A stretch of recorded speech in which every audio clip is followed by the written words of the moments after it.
নিষিদ্ধ হলো জামায়াত শিবিরের রাজনীতি, সিদ্ধান্তের 2 দিন পর প্রজ্ঞাপন। দলটির কেউ নাশকতার চেষ্টা করলে মোকাবিলার হুঁশিয়ারি। সন্ত্রাস বিরোধী আইনের 18(1) ধারায় জামাত ইসলাম এবং ইসলামী ছাত্র শিবির এবং তার অন্যান্য অঙ্গ সংগঠন সেগুলিকে সরকার নিষিদ্ধ ঘোষণা করিল।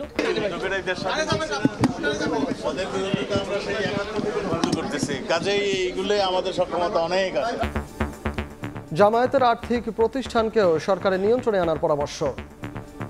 মওদুদিবাদী দর্শনটাকে ধ্বংস করতে গেলে জামাতের যাবতীয় যে প্রতিষ্ঠান আছে, শিক্ষা প্রতিষ্ঠান, অর্থনৈতিক প্রতিষ্ঠান, সামাজিক প্রতিষ্ঠান, এনজিও, এগুলো তো সরকারের হেফাজতে নিতে হবে। দেখছিলেন প্রধান শিরোনাম। সন্ধ্যার সময় সঙ্গে আছি আমি সজল মিত্র রিচার্ড। এবার অন্যান্য শীর্ষ সংবাদ।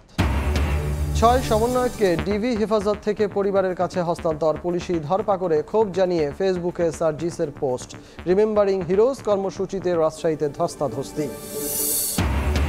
কোটা আন্দোলনে জঙ্গি ঢুকে হত্যাযজ্ঞের পাশাপাশি ধ্বংস করেছে সেবাদানকারী প্রতিষ্ঠান। শোক দিবসের আলোচনায় প্রধানমন্ত্রী চাইলেন আন্তর্জাতিক তদন্ত। কূটনীতিকদের 2য় দফায় পররাষ্ট্র মন্ত্রণালয়ের ব্রিফিং।